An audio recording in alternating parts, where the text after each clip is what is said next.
कांग्रेस कानून साज पार्टी की मीटिंग श्रीनगर में हो रही है। पार्टी के एक तर्जुमान के मुताबिक कांग्रेस लेजिस्लेचर पार्टी के लीडर का इंतखाब करने के लिए कांग्रेस पार्टी के एमएलए श्रीनगर में जम्मू कश्मीर कांग्रेस के सदर तारिक हमीद करा की सदारत में मीटिंग कर रहे हैं। उन्होंने कहा कि नाम की हतमी मंजूरी पार्टी हाईकमान के जरिए की जाएगी और इसका ऐलान किया जाएगा जो हुकूमत की तश्कील के लिए हिमायत के खत में तौसी के मजीद अमल की राह हमवार करेगा। इसके बाद कांग्रेस कायदीन एनसी कायदीन से मुलाकात करेंगे और उन्हें हिमायत का खत पेश करेंगे। ये भी इम्कान है कि एनसी क़यादत बाद में एलजी से मुलाकात करेगी और नई हुकूमत की तश्कील का दावा पेश करेगी।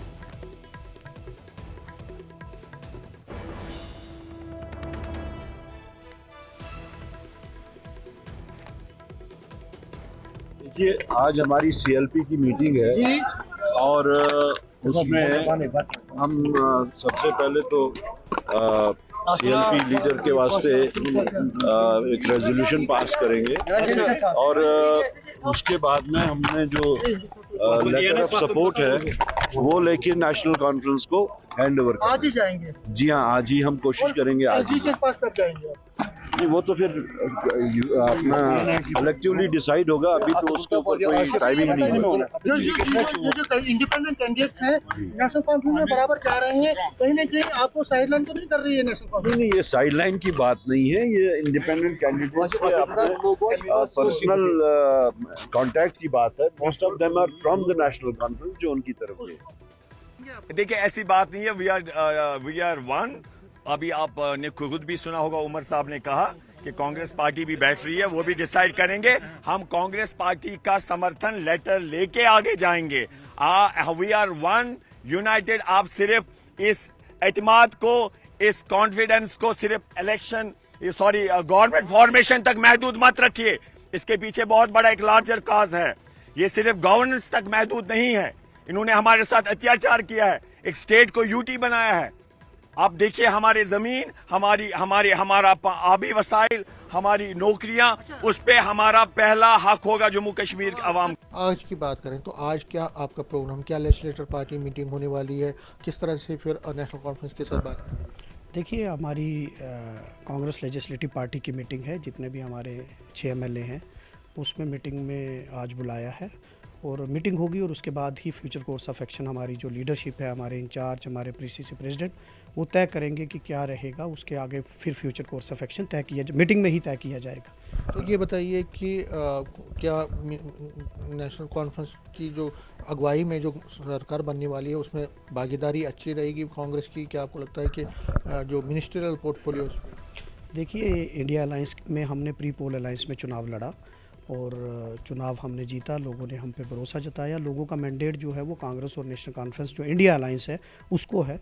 अब ये चीज़ क्या है वो तो फ्यूचर कोर्स ऑफ एक्शन, वो लीडरशिप जो कांग्रेस हाईकमांड की लीडरशिप और नेशनल कॉन्फ्रेंस हाईकमांड की लीडरशिप तय करेगी कि किस तरीके से रीजनल एस्पिरेशंस को पूरा करना है, किस तरीके से क्या है वो फ्यूचर कोर्स ऑफ एक्शन वो लीडरशिप तय करे। सीनियर कांग्रेस लीडर जी ए मीर ने एनसी की हिमायत करने वाले 4 आज़ाद एमएलएज के बारे में कहा कि प्रॉक्सी उम्मीदवारों के तौर पर और प्री पोल अलायंस के असूलों के खिलाफ इलेक्शन लड़ते थे। मीर ने कहा कि उन्होंने उन तमाम लोगों के खिलाफ कार्रवाई की जो क़ब्ल इंतखाबात के इत्तेहाद के खिलाफ गए, लेकिन एनसी ने कोई कार्रवाई नहीं की। उधर एक और आज़ाद मेंबर मुजफ्फर खान ने दोबारा नेशनल कॉन्फ्रेंस में शमूलियत इख्तियार की है। अगर हम 40 सीटें लेते, वो 10 सीटें लेते, फिर क्या हम ये बात कहते? प्रीपोल अलायंस का मतलब है कि जो हमने पहले से एक कॉमन एजेंडा बनाया उस पर जो जीत के आया वो बाद में भी हिस्सा है फॉर्मेशन का। तो इसमें अब वो 42 खुद के ले चुके हैं, 4 उनके और इंडिपेंडेंट मेंबर जो ऑलरेडी प्रॉक्सी के तौर पर मैदान में थे, वो कोलेशन धर्मा के खिलाफ चुनाव लड़े थे। अगर कोलेशन में सीट कांग्रेस को मिली तो हमने जहां पर हमारा कोई वायलेशन किया किसी साथी ने, हमने तो लिहाज किए बगैर उनको पार्टी से बेदखल कर दिया, पार्टी से बाहर कर दिया। मगर नेशनल कॉन्फ्रेंस ने ड्यूरिंग इलेक्शन या उसके बाद भी किसी एक आदमी पर अभी एक्शन नहीं लिया। कांग्रेस के सीनियर नायब सदर रविंद्र शर्मा ने कहा कि एनसी के साथ मुआहिदा तकरीबन हतमी है और दोनों जम्मू कश्मीर में अगली हुकूमत बनाने जा रहे हैं। शर्मा ने कहा कि उनका असल मकसद बीजेपी को इक़्तिदार से दूर रखना है और वो इसमें कामयाब हुए हैं। कांग्रेस ने जम्मू कश्मीर में आज़ादाना मुनसिफाना इंतखाबात पर भी सवालिया निशान उठाया है। Senior vice president Congress party के और chief spokes person Ravindra Sharma हमारे साथ मौजूद हैं। आज विधायक दल की जो मीटिंग हो रही है कांग्रेस पार्टी क्या एक्सपेक्ट करती है, क्योंकि सूत्रों के हवाले से ये भी खबरें हैं कि डील जो है वो सील हो चुकी है। देखिए, डील सील की बात नहीं है। जब हमने कोलिशन की थी वही डील थी कि भाई हमने विभाजनकारी ताकतों को और भाजपा के मंसूबों को रोकना है, विफल करना है। इसलिए कोलिशन को पूर्ण बहुमत मिल चुका है। कांग्रेस नेशनल कांग्रेस हमने वोट के विभाजन को रोका और जो नतीजे आए हैं उसका वो विभाजन को रोक के रिजल्ट है। क्या विश्वास था अगर ये कोलिशन ना होता और वोट का विभाजन से आंकड़े कुछ और होते, कश्मीरवादी में भी हो जाते। इसलिए हमें पूर्ण बहुमत लोगों ने दिया है। मैंडेट कांग्रेस एनसी कोलिशन के पास है और बीजेपी के खिलाफ है। बीजेपी के सहयोगी जो गुप्त सहयोगी भी थे, कोई ABCD थे, उनके खिलाफ है। लोग समझ गए कि भाजपा कोई शरारत करना चाहती है। जब और भी उन्होंने कहा कि नॉमिनेट करेंगे 5 लोग और 95 से गिनती कराएंगे, तो लोगों ने एक मैंडेट दिया है। इसलिए अब सरकार बनेगी, बाकी कोई डील नहीं है। हम मजबूत सरकार चलाएंगे। हम चाहते हैं कि स्टेबल गवर्नमेंट चले, लोगों को इस मुसीबत से निकाला जाए। और दूसरा ये है कि जम्मू कश्मीर को स्टेट मिले, यहाँ के अधिकार मिले, सरकार को, असेंबली को अधिकार मिले। Senior BJP leader Surendra Ambardar ने कहा कि हरियाणा और जम्मू में मोदी लहर ने बीजेपी के लिए काम किया। वादियों में भी बीजेपी ने गैर मामूली कारकर्दगी का मुजाहरा किया और उन्होंने कहा कि वो पहले से कह रहे थे कि नेशनल कॉन्फ्रेंस लोगों से दफा 370 की बहाली के बारे में झूठ बोल रही है। उन्होंने कहा कि अमन कानून की सूरत हाल खराब नहीं होनी चाहिए। साथ ही उन्होंने कहा कि एनसी को मुफ्त बिजली और 1 लाख नौजवानों को नौकरी देने का वादा पूरा करना चाहिए। न्यूज़ 18 के साथ अभी जुड़े हुए बीजेपी के सीनियर लीडर सुरेंद्र अंबरदार बात करते हैं उनसे। ये बताएं कि गवर्नमेंट बननी है, अभी नेशनल कॉन्फ्रेंस जो है, कांग्रेस जो है, बातचीत चल रही है, LG के पास जाया जाएगा उसके बाद। हालांकि कैबिनेट जो है काफ़ी छोटी रहेगी। 370 जो है, जो मेन मैनिफेस्टो था, मंशूर था नेशनल कॉन्फ्रेंस का, उससे कहीं ना कहीं रिजल्ट्स के बाद वो डिविएट हो गए। अब उनका फोकस जो है स्टेटहुड पे है। 370 अब प्रायोरिटी नहीं है। देखिए, एक तो जो अभी हरियाणा में इलेक्शंस हुए हैं और जम्मू कश्मीर में जो इलेक्शन हुए हैं, तो हम तो मानते हैं कि प्रधानमंत्री मोदी जी का मैजिक चला है। हरियाणा में बीजेपी ने अपने बलबूते पे सरकार बनाई और जम्मू कश्मीर में भी भारतीय जनता पार्टी ने बहुत ही ज़बरदस्त परफॉर्मेंस दी है। और कश्मीर में भी आप देखेंगे तो आप गुरेज कॉन्स्टिट्यूंसी में कुछ 100 वोटों से बीजेपी हारी है। शुपिया में 7000 वोट लेकर भारतीय जनता पार्टी का कैंडिडेट है। अनंतनाग वेस्ट में भी भारतीय जनता पार्टी के कैंडिडेट ने बहुत अच्छा परफॉर्म किया है।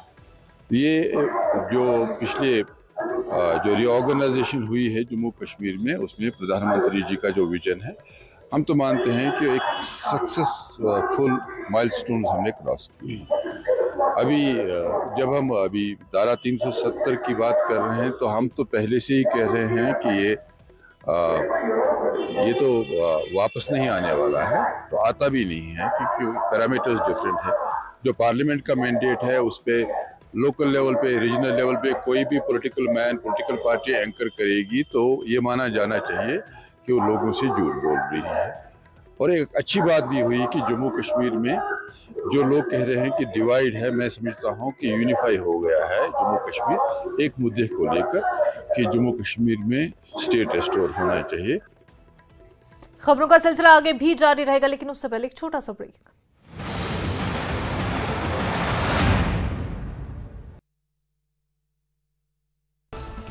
पंचकुला में 15 अक्टूबर को होगा बीजेपी सरकार का शपथ ग्रहण समारोह। शपथ ग्रहण समारोह की तैयारी के लिए कमेटी गठित। पंचकुला उपायुक्त की अध्यक्षता में बनाई गई 10 सदस्यों की कमेटी।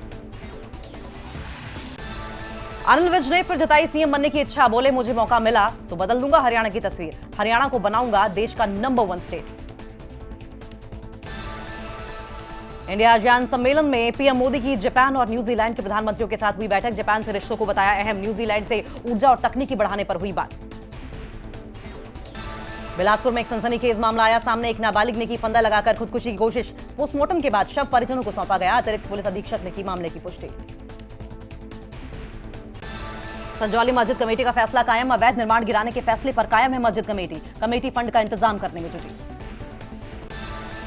नाड़ागल विधानसभा क्षेत्र से बीजेपी विधायक बाबा हरदीप का बयान, कहा धान फसल को लेकर प्रदेश सरकार के समक्ष उठाया जाएगा विषय। कुल्लू में 4 पार्किंग निर्माण कार्य का उद्घाटन, सीपीएस सुंदर ठाकुर ने किया पार्किंग निर्माण कार्य का उद्घाटन। कठुआ में स्मार्ट मीटर को लेकर हुआ प्रदर्शन, सड़कों पर उतरे लोग, प्रशासन और बिजली विभाग के खिलाफ जमकर नारेबाजी।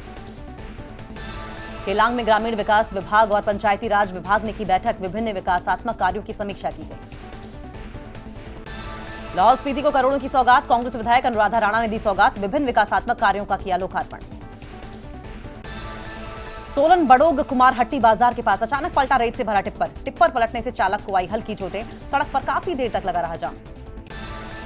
कांगड़ा में स्कूली छात्र पर हुआ हमला, नकाबपोश जहां जाए रिश्ते बनाए। ब्रेक के बाद आपका खैर मकदम। पीडीपी लीडर इल्तिजा मुफ्ती ने कहा कि लोगों ने नेशनल कॉन्फ्रेंस और कांग्रेस को अक्सरियत दी और अब उनको लोगों से किए हुए वादे पूरे करने चाहिए। जम्मू कश्मीर को रियासत का दर्जा देने पर मुफ्ती ने कहा कि ये हुकूमत से पूछे जो यहाँ आएगी। उन्होंने कहा कि वो 370 के लिए आवाज उठाते रहेंगे। इल्तिजा ने कहा कि यहाँ प्रॉक्सी पार्टियों के जरिए बीजेपी की कोशिशें कामयाब नहीं हुई। देखिए, लोगों ने एक बहुत बड़ी तरीके से उन्हें वोट किया। They came out in large numbers. NC Congress को एक सिंपल मेजोरिटी मिली है। They have good numbers. Now people expect कि जो उन्हें वादे किए थे उस पे वो डिलीवर करें, फुलफिल करें, जो भी कुछ बोला है। तो आई होप कि वो करें एंड आई होप कि जल्द से जल्द गवर्नमेंट बने, क्योंकि आपने खुद देखा इस बार कितना ज्यादा लोग आके वोट डाल रहे थे। तो उनकी कुछ एक्सपेक्टेशंस हैं, उम्मीदें हैं। I hope as soon as possible यहाँ की नई गवर्नमेंट बने and we extend them our best wishes. एक robust opposition that will hold this government accountable.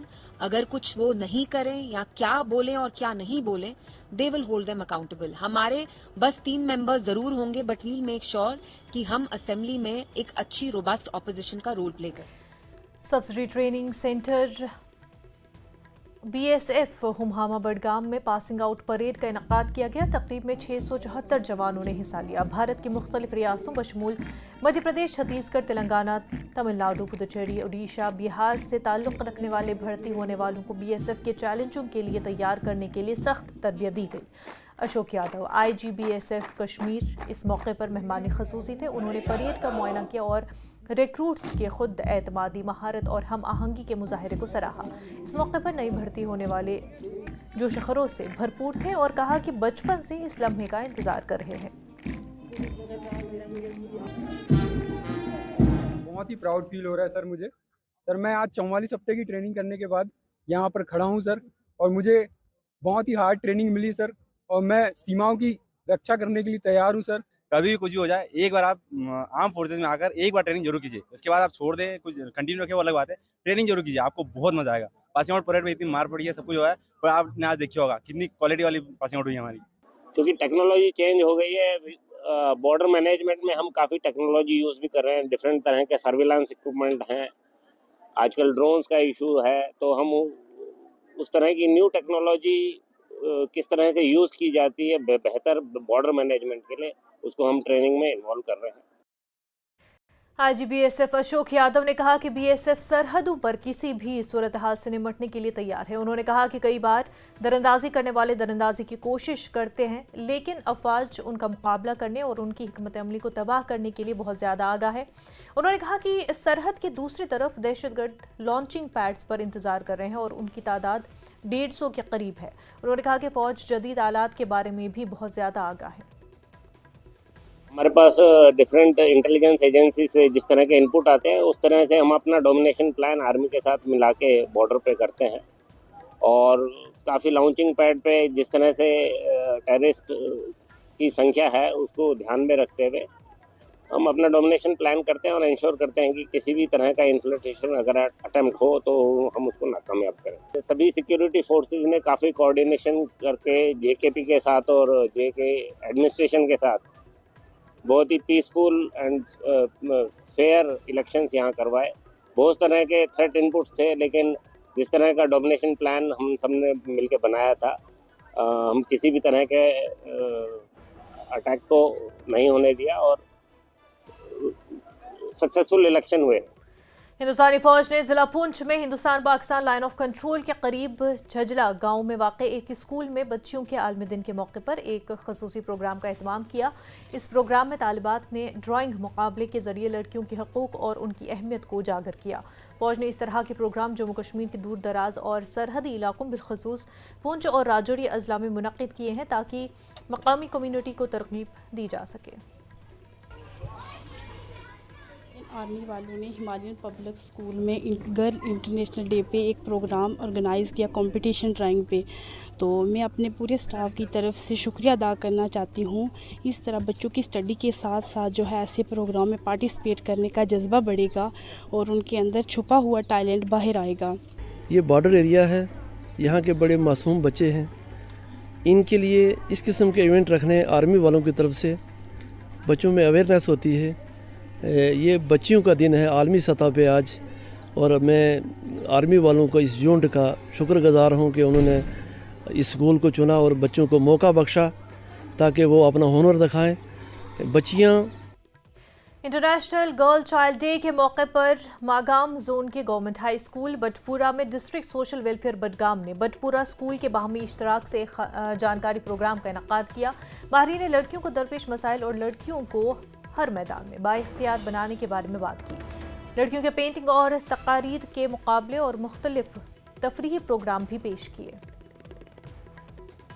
दिन के हवाले से यही है कि हम लड़कियों को इम्पोर्टेंस ऑफ एजुकेशन बता सके और जो जेंडर बायस होता है हमारी सोसाइटी में उसको हम कैसे इरेडिकेट कर सके। वो आज के दौर में बहुत ज़्यादा ज़रूरत है कि हम लड़कियों को जो है एजुकेशन प्रोवाइड करें। उनको बिल्कुल वो फील्ड मिलना चाहिए, चाहे वो स्पोर्ट्स हो, एजुकेशन हो, प्रोफेशन में, हर एक जगह पे उनको वो स्पेस मिलना चाहिए। पूरे साल याद रहे कि हाँ भाई बच्चे हैं, लड़कियां हैं, इनको कैसे सेफ्टी सिखानी है, सिक्योर है, कहाँ पे सिक्योर नहीं है, जहाँ पे है तो दिखाना है। और आपको पता ही है हमारा माशरा क्या हो गया है कि लड़की को लेके कितने मसले हो गए हैं। हमारी बहुत इंफॉर्मेशन दी कि कैसे कितनी ज़रूरी है एक लड़की। मतलब हम चाहते हैं कि ये प्रोग्राम आइंदा के लिए भी जारी रखें ताकि हर मर्द के जहन में ये उतरे कि लड़कियां किससे कम नहीं हो सकती, वो भी अपने लिए आवाज़ उठा सकती हैं।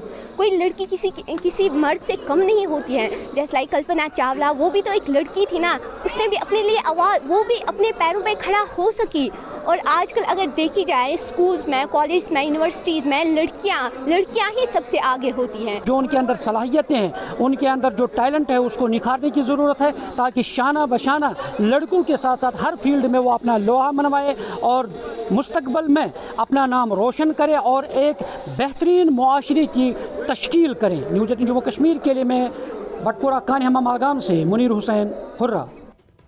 महाअष्टमी और रामनवमी के मौके पर अकीदतमंदों को सुबह से ही कठवा में मंदिरों के बाहर लंबी लंबी कतारों में देखा गया।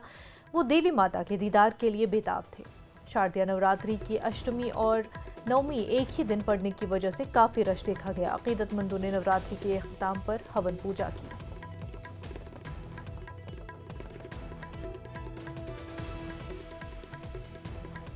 शारदीय नवरात्रों को लेकर भक्तों में काफ़ी उत्साह देखा जा रहा है और आपको बता दें कि आज अष्टमी और नवमी का नवरात्रा धूमधाम से मनाया जा रहा है। और इस समय हम मौजूद हैं जिला कठुआ के शहर कठुआ के मां वैष्णो देवी मंदिर में। और आपको बता दें कि आप तस्वीरों में यहाँ पर देख रहे हैं कि मां की पिंडियाँ जो हैं यहाँ पर विराजमान देखी जा रही हैं। और आपको बता दें कि इस मंदिर का क्या इतिहास है, ये मां की पिंडियाँ कहाँ पर ये प्रकट हुई, यहाँ पर पुजारी जी हमारे साथ जुड़ रहे हैं, इनसे जानते हैं। इसकी कारण महत्व ये है कि यह पिंडियाँ किसी को सपने में आई थी और रामला ग्राउंड में किसी ने बोला था वहाँ पे माता की पिंडियाँ हैं, तो बताते हैं ऐसे, मैंने भी सुना है। तो वहाँ से जो है इनको जो है माता वैष्णो देवी के दरबार में ले गए थे, वहाँ पे वो पूजा अर्चना करके फिर इनको जो है यहाँ पे स्थापित किया था। और जो भी भक्तजन, जो भी लोग यहाँ पे आते हैं उनकी मनोकामना पूर्ण होती है। बड़े दूर दूर से लोग यहाँ पर आते हैं, कठुआ शहर से ही नहीं, बहुत दूर दूर से लोग यहाँ पे आते हैं और सबकी मनोकामना पूर्ण होती है। और यह मंदिर जो है वैष्णो माता के मंदिर से भी और गुफा वाले मंदिर के नाम से भी जाना जाता है। जम्मू से बाहर से भी आते हैं, बन्नी बसोली हिमाचल से भी लोग, बड़े बड़े दूर से लोग जो है यहाँ आते रहते हैं। खाली जिला कठुआ ही नहीं, हिमाचल से भी लोग जो हैं यहाँ पर आते हैं और आस्था इस मंदिर के प्रति लगातार लोगों की बनी हुई है। और जिस तरह से काफ़ी लंबा इंतज़ार रहता है शारदीय नवरात्रों का, क्योंकि त्योहारों का सीज़न है, रौनक बाज़ारों में बनी हुई है, मंदिरों में श्रद्धालुओं का तांता लगातार लग रहा है। और जिस तरह से आज 8वीं और 9वीं का नवरात्रा मनाया जा रहा है और काफ़ी धूम जिस समय जो है वो मंदिरों में देखा जा रही है। न्यूज़ 18 जम्मू कश्मीर के लिए कठुआ से चरणजीत सिंह। बुलेटिन में फिलहाल इतना ही, हमें दीजिए इजाजत। आदाब।